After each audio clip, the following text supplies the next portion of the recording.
non-consecutive term. That requirement states, quote, the president shall from time to time give to the Congress information of the State of the Union. It doesn't have to be broadcast. It doesn't have to be annually. It doesn't even have to be in person. What President Donald Trump did last night was steeped in tradition. The primetime speech and the rebuttal, actions all modern presidents and opposing parties conduct this time of year. And the speeches are front and center today on The World from A to Z.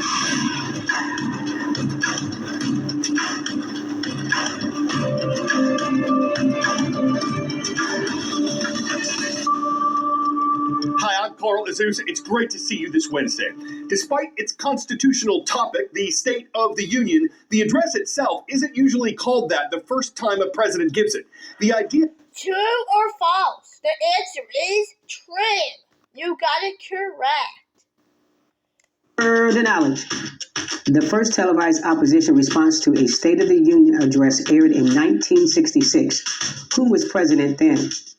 John F. Kennedy, Richard Nixon, Lyndon Johnson, Gerald Ford. Republican lawmakers Gerald Ford and Everett Dirksen critiqued the address given by Democratic President Lyndon Johnson. Like many elements of the president's annual message itself, there's no constitutional requirement for the opposing party's response. And though the first one of those was televised back... True or false? The answer is false. You got it correct. It's false, guys. You have to start getting the answers right, guys. To limit the spread of nukes, 191 countries are currently part of the NPT, though the number of nations with these weapons has still increased. Countries that are not part of the treaty are India, Israel, North Korea, Pakistan, and South Sudan. A gargantuan dust storm swept across the southwest, stranding motorists and shrouding large portions of land in near zero visibility. The massive and fast-moving dust storm cloaked portions of New Mexico, Texas, and Mexico in dusty darkness and forced some drivers to shelter in place, with the National Weather Service issuing a dust storm warning for parts of at least 2 interstates and 1 highway. Satellite imagery captured the enormity of the swift-moving storm, but it was motorists caught in the thick of it that had the best view of, well, no view at all. These extreme dust storms can persist for hours, and their walls of wind-fueled debris can sometimes grow to 5,000 feet tall.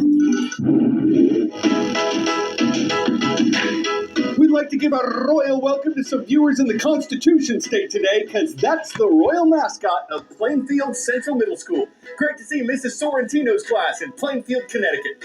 Next up is the Great Lakes State of Michigan, where we're happy to be part of Mr. Official's class. Hello to the students of Genesee County Juvenile Justice Center in Flint. And we'll wrap up this here segment in the Show Me State of Missouri from the city of Lone Jack. Mrs. Camoltz or Camoltz's class is watching from Lone Jack Middle School. What in the world?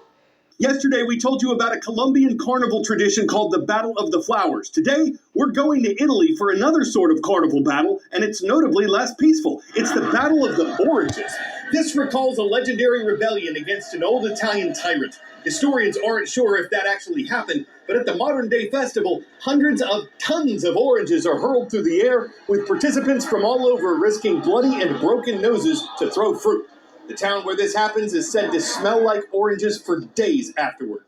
Of course, critics might call the whole idea bananas. Blowing raspberries and saying they don't bereave, it's a cherry grape idea to risk your nectarine and man go honey do something coconuts that could leave a peach of a plum bruise on your melon. But others don't care a fig about those sour sops because pair having a great lime on an orangenious fruitful date that makes the world go right.